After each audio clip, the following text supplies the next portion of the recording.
তারেক রহমানকে ইন্ডিয়াতে নেয়া বেজ্জতির আর সীমা নাই। ইন্ডিয়ার কি যে অবস্থা হয়েছে, কিছুতেই তারা যত দেরি করতেছে, যত দিন যাচ্ছে তত আরো বেশি করে পার দেবে যাচ্ছে, বেজ্জতির আর একটা কাপড় খুলে যাচ্ছে, এভাবে চলছেই। সম্প্রতি একটা খবর বেরিয়েছে তাদের ইন্ডিয়ান এক্সপ্রেস পত্রিকায়, এটা হলো ভিতরের গুমর একটা ফাঁস হয়ে গেছে, বেজ্জতির গুমর। ঘটনা হলো যে সেই নিউজটা বলতেছে যে ইন্ডিয়ান প্রেসিডেন্ট হাউসে যখন কোন সরকার বা রাষ্ট্রপ্রধান যায়, তখন সেখানে স্বভাবতই কুচকাওয়াজ, গার্ড অফ অনার, এই টাইপের অনুষ্ঠানগুলো হয় এবং অনুষ্ঠানের শেষে একেবারে ভুরি ভোজ খাওয়া দাওয়া দিয়ে শেষ হয়। তো এই কুচকাওয়াজের মহড়া হওয়ার জন্য একটা নোটিশ দেওয়া হয়েছে যে অমুক দিনে কুচকাওয়াজের মহড়া হবে, তাই চেঞ্জ অফ গার্ড, মানে যে দল গার্ড দিচ্ছে সে কখন চেঞ্জ হয়ে আরেকটা দল আসবে, এগুলোর যে রুটিনটা আছে সেই রুটিনটাই আজকে বন্ধ থাকবে, কারণ আজকে মহড়া হবে। এখন এই নোটিশ তো বেড়ে গেছে, এদিকে তারেক যাচ্ছে ইন্ডিয়া এরকম কোনো খবর নাই, না বাংলাদেশের দিক থেকে তো আর নাই,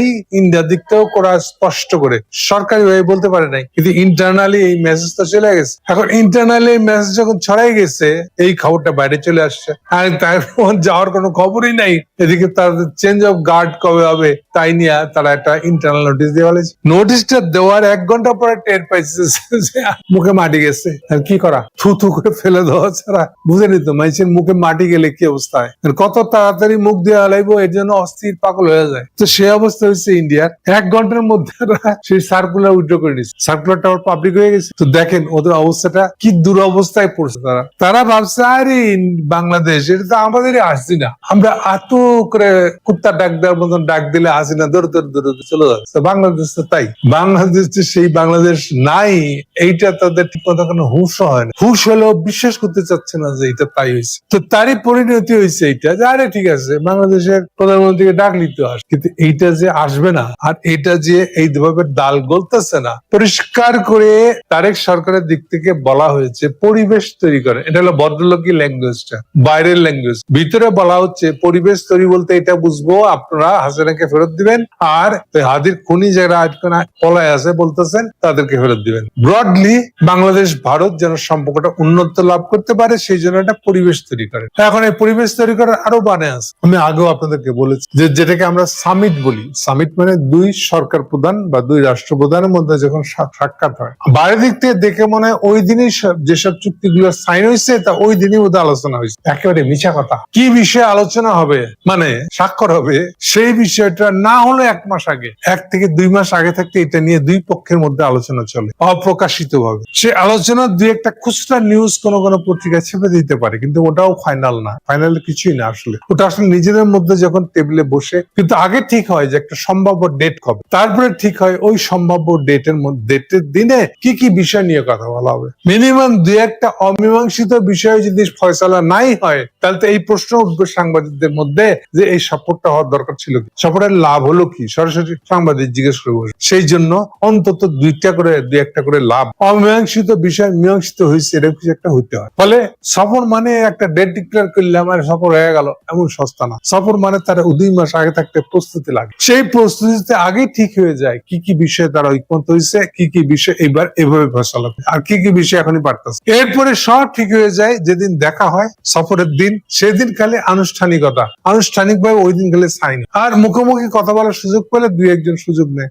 কিন্তু মূল যে প্রসঙ্গের, মূল যেটা কঠিন প্রসঙ্গ, তর্ক বিতর্কের প্রসঙ্গ, সেগুলো আগেই সমাপ্ত হয়ে যেতেই হয়। কেন এটা তো হতে পারে না যে 2জনের মুখোমুখি হয়েছে প্রথম আর ওই দিনই তখনই কথা শুরু হইল, তো কথা শুরু করতে কিন্তু খাওয়া দাওয়ার টাইম হয়ে যাবে, ফর্মালিটি টাইম হয়ে যাবে। তাহলে আসল কথা হলো যে এই যে প্রস্তুতিমূলক কাজগুলো করতে হয়, তা তো কিছুই শুরু করে না ইন্ডিয়া। মোদী সেগুলোর কিছুই করে নাই। যেমন 1 নম্বর বিতর্কিত বিষয় হচ্ছে পানি। হোল ইন্ডিয়ার গত 50 বছরের নীতি হলো তার 1 বিন্দু পানিও বাংলাদেশকে দিবে না। এমন কি দেখেন, এত শখ করে আমেরিকানরা বাংলাদেশকে ইন্ডিয়ার হাতে বাংলাদেশকে তুলে দিচ্ছে 1/11। এইটারই ইলেকশন হয় 2008 শেষে। 9 সাল থেকে হাসিনা ক্ষমতা নেয়। ক্ষমতা নেওয়ার পরও আচ্ছা এটা তো বাইরের দিক থেকে দেখাইতে হবে যে আমরা কিসের বিনিময়ে এত ভালোবাসার সম্পর্ক করে হেলে। ওইখানে ঠিক হয়েছিল যে বাংলাদেশের সঙ্গে ইন্ডিয়ার যে ছিটমহল গুলো আছে বিতর্কিত, ওই ছিটমহল গুলো ফসল হবে, এগুলো একটা বাংলাদেশের সাথে রাজি হবে, বিনিময়ে তিস্তা নদীর পানি চুক্তি হবে। এখন দেখা গেল যে ছিটমহলের প্রসঙ্গটা রাজি হয়েছে ঠিকই, কিন্তু বাংলাদেশ তিস্তা নদীর পানিটা পায় নাই। ওটা এই সফর করতে করতে 11 সাল, যেখানে হাসিনা 2010 সালের 10ই জানুয়ারি, আমার যতটুকু মনে পড়ে 2011 সালের 10ই জানুয়ারি ইন্ডিয়া ঘুরে, 10 সালের 10ই জানেন ইন্ডিয়া ঘুরে আসছে, প্রথম সফর প্রধানমন্ত্রী হওয়ার পরে। আমেরিকানদের তুলে দেওয়া বাংলাদেশকে ইন্ডিয়া তুলে দেওয়ার সেই বাংলাদেশ, হাসিনার বাংলাদেশের প্রথম সফর হাসিনার হয়েছিল 10ই জানুয়ারি 2010। পরের বছর মনমোহন সিং এর আসার কথা, চুক্তি হওয়ার কথা, তিস্তা চুক্তি হয়নি। এগুলো দিয়ে বুঝতে পারেন যে আসলে একটা সামিট, শীর্ষ সফর এর মানে কি। তাহলে এগুলো হচ্ছে প্রস্তুতিমূলক কাজ। মোদীর কোনো খবর আছে? তার উপরে এই যে অন্তত 2টা দাবি স্পষ্ট করে বলে দিয়েছে, হাসিনাকে ফেরত দিতে হবে আর হাতির হত্যাকারীদেরকে ফেরত দিতে হবে। আপনারা এগুলো কোনো কিছুই আলাপ করেন না, কিছুই বলতেছেন না। ওই বেটি, ডঙ্গি বেটি যে আইছিল এই পেতনিকে দেখে তো কেউ আশাও করে না যে এর সাথে কথা বলবে, আর সে সরকারি লোক। আর কি দাবি ছিল? এখনকার প্রধান দাবি হলো, একটা বললাম পানি, 2 নম্বর হলো আপনি সমানে ইন্ডিয়ান মুসলমান পাইলেই তারা বাংলাদেশে ঠেলে দিতেছেন, পুশিন যেটাকে বলতেছে। আপনার শুভেন্দু ক্ষমতায় বসবে তার থেকে আমার ঠেকা লাগছে শুভেন্দুর পরিষ্কার করে দেওয়ার জন্য, শুভেন্দুর আসন যেন সুন্দর হয়, এই জন্য 2-4টে মুসলমান ঠেলে ফেলাই দিবে, আর্মাটা নিয়ে নিবো, পুশিনে আসবে না। তাহলে এটা আরেকটা ছিল সিরিয়াস বিতর্কিত বিষয়। 3, প্রায় বর্ডারে এখনো পর্যন্ত খুচরা হলো কিলিং চলতেছে। আপনি এগুলো বিষয়ে আপনাকে পরিষ্কার বক্তব্য দিতে হবে না, কমিটমেন্ট দিতে হবে না? তাহলে এগুলো ছিল মূল বিতর্কিত বিষয়, সেগুলো নিয়ে এখন পর্যন্ত মোদী ইনফরমালিও কাজ শুরু করে নাই। তো তারিখ যাবে কি আপনার উচ্চস্তে? হ্যাঁ, কি মনে করেন নিজেদেরকে রাজা আর প্রজা বাংলাদেশ আপনার কাছে চাইবে? এই দিন গয়া। সো এই হলো অবস্থা, কিন্তু তারা কন্টিনিউয়াস বলে বেড়াচ্ছে এই আইসে গেল। এখন এই তারাটা কিসের আসলে ইন্ডিয়া? এটা আবার আরেকটা দিক আছে বলি।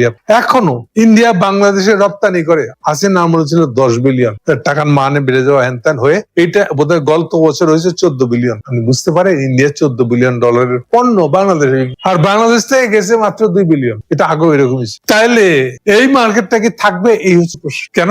কারণ প্রথমে শুরু হয়েছে এই গভর্নমেন্ট আস্তে আস্তে, এমনি ইংলিশ গভর্নমেন্ট সময় থেকে শুরু হয়েছে, চাইনিজ বিজনেসম্যানের টিম যারা ইনভেস্ট করবে তারা চলে আসে। চাইনাদের সাথে সাথে দক্ষিণ কোরিয়া আশেপাশে যারা আছে তারাও ফাঁকে ঢুকে গেছে। ইপিজেড গুলা হচ্ছে কি, যে আগে আসবে সেই ইপিজেড একটা করে কারখানা বানানোর জমি পাইবো, ফলে এগুলোতে দেরি করলে লস, পিছিয়ে যাবেন, ফলে সেগুলো দৌড়দৌড়ি শুরু হয়ে গেছে। চাইনিজের দেখা দেখে ইউনুসম্যান তাড়াতাড়ি খবর পাঠাচ্ছে আমেরিকা, এই জলদি আসেন, সব দিয়া দিল চাইনিজের। ফলে এমচ্যাম মানে আমেরিকান চেম্বারের একটা 50 সদস্যের প্রতিনিধি দল তারাও হয়েছে ব্যবসা। এখন কি দাঁড়িয়েছিল? তাহলে 6 মাসে তারিখ সরকার সব ব্যবসায়িক সুবিধা বিতরণ দিয়ে দিতেছে, তো ইন্ডিয়ান বাকি কিছু জুটবে।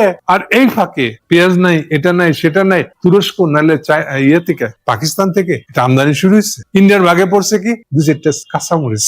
পেঁয়াজ তো গেছেই গা, এই যে ডাট মারতেছিল আমাদের পেঁয়াজ ছাড়া তো চলেই না, এখন কি হইলো? তাহলে সবই তাদের হারাই ফেল। এই জন্য তারা অস্থির হয়ে গেছে যে অন্তত মোদির ভরসায় বসে না থেকে অন্তত আমাদের, ঠিক তাই হয়েছে। ইন্ডিয়ানদেরও একটা ব্যবসায়ী টিম এসে গেছে অলরেডি। কি করবে? মোদির ভরসায় বসে থাকলে লাভ নেই, ব্যবসা হারাইবে। তাহলে সেই বাংলাদেশটা নাই, এটা কম্পিটিশনের বাংলাদেশ। দেরি করবেন, ব্যবসা হারাইবেন। আমাদের ঠেকা নাই যে আপনাদেরকে এখন দাওয়াত দিয়ে দিন। আর ইনু সাহেব কি বলবো, বললে তো এনসিপি ভাইরা মনে আপনি ইউনুস সাহেবকে দেখতে পারেন না। আচ্ছা, এটা বলেন তো দেখি, বাংলাদেশে চাইনিজ হসপিটাল বানানোর আলাপটা কবে হয়েছে? এখন পর্যন্ত অগ্রগতি এইটা বললে তো এবার তো 11 দল এনসিপি করবে। এটা কেন হয়েছে? কেন অগ্রগতি হয় নাই? আপনার লালমনিয়াতে হসপিটাল একটা করা দরকার, ঢাকার করার কথা কিছুই করা হয়নি। ইভেন যে করিডোরটার কথা বলা হচ্ছে, ওটা হলো তো আরেকটা সুবিধা, চীনে গিয়ে চিকিৎসা করে আসতে পারে ইন্ডিয়ার মতন। একটু সময় লাগবে, কিন্তু সেগুলো তো সুবিধা ছিল। আচ্ছা, চীন থাইল্যান্ডে গিয়ে যদি চিকিৎসা করা যায়, তাহলে চীনে গিয়ে করা যাবে না কেন? কিন্তু আপনি যত ধীমা তালে উদ্যোগটা নিবেন, চাইনিজের দিক থেকে সারা ওরকমই হবে। তাহলে আমাদের উৎসাহ নাই দেখে এটা ডেভেলপ করতে, আর এইটা সুযোগ নিচ্ছে ইন্ডিয়া। এখন ভালো হচ্ছে না, একটা গিয়ে পুরে আইছে। এবার ভিসা খুলে দেওয়ার পরে দেখা যাচ্ছে বর্ডারে টাকা ভাগাইতে গেছে, বলতেছে $85 টাকা করে দিবে, দেওয়ার সময় দিতেছে 65 টাকা। প্রতারণা শেষ নাই। এবং এইটা নিয়ে লোকাল ইন্ডিয়ান পুলিশ এটা নিয়ে শুনতে রাজি না। আমি তো খুব খুশি, এটা ভালো করে প্রতারণা হোক। তাহলে ইন্ডিয়ান প্রেমীরা তাদের সমস্ত নাটক, সিনেমা জগৎ, উপন্যাস সবগুলো আস্তর্ত সব ওখানে। তাহলে ইন্ডিয়া না গেলে একটা জীবন কেমনে বাঁচে, তাদের ধন্য হয় কি করে? যাক, এবার মনে আসুক। তাহলে এই হচ্ছে বাস্তবতা। ইন্ডিয়া কান্নাকাটি করতেছে, মূলত এই যে বাজারটা যে ছিল এটা ফেরত পাওয়ার সম্ভাবনা কমে যাচ্ছে, কম্পিটিশন করতে হচ্ছে, তাও পাকিস্তানের সাথে। এটা পাকিস্তানের গরম হয়ে যায়। তারপরে এখন শুনতে হচ্ছে বাংলাদেশ নাকি মক্কা চুক্তিতে জয়েন করে। হাই হাই হাই, তাইলে এখন কি হবে? এটা নিয়ে তো আমরা একটা উস্কানি দিতে পারছি। So, এই পরিস্থিতিতে ইন্ডিয়ার সামনে, ইন্ডিয়ান মানুষের সামনে দেখানোর মতন কোনো মরদ নাই, কোনো কিছু নাই। এর উপরে এটা হচ্ছে আসল এফেক্ট। যতগুলা চোর বাংলাদেশের টাকা চুরি করে ইন্ডিয়া, আওয়ামী লীগের হাসিনার চোর যেগুলা ইন্ডিয়া গিয়ে বসে রয়েছে, তারা তো আশা করে বসে আছে আপা ফিরবে, আর আমরা আবার ফিরে গিয়ে বাংলাদেশের আমরা যত করবো, টাকা পয়সা তো কামাচ্ছি। এরা এখন পরিষ্কার দেখতে পাচ্ছে যে মোদির পক্ষে তারেকের উপরে কোন ধরনের প্রভাব তার এবং তাদেরকে ফেরত দেওয়ার কোন সুযোগ, কোন বাড়তি চলতেছে না। ফলে মোদির ইমেজ থাকছে না ওদের কাছে। তাহলে ওরাই বা কেন বাংলাদেশ সরকারের বিরুদ্ধে মোদির হয়ে, মোদির পক্ষে ব্যবহৃত হতে চাইবে, এই প্রশ্ন আছে। ফলে এইটার কারণে মোদির ওদেরকে দেখানোটা খুবই জরুরি হয়ে পড়ছে যে সে তারেককে ডেকে আনতে পারে। এই হচ্ছে আসল। ফলে সমানে চাপা মেরে যাচ্ছে, এই আসতেছে, আসলো বলে সমানে গাড়ি দেওয়া হইতেছে, এর দিয়ে বিনা সিকিউরিটি দিয়ে, কিন্তু বাস্তবে কিছুই হচ্ছে না এবং দিনকে দিন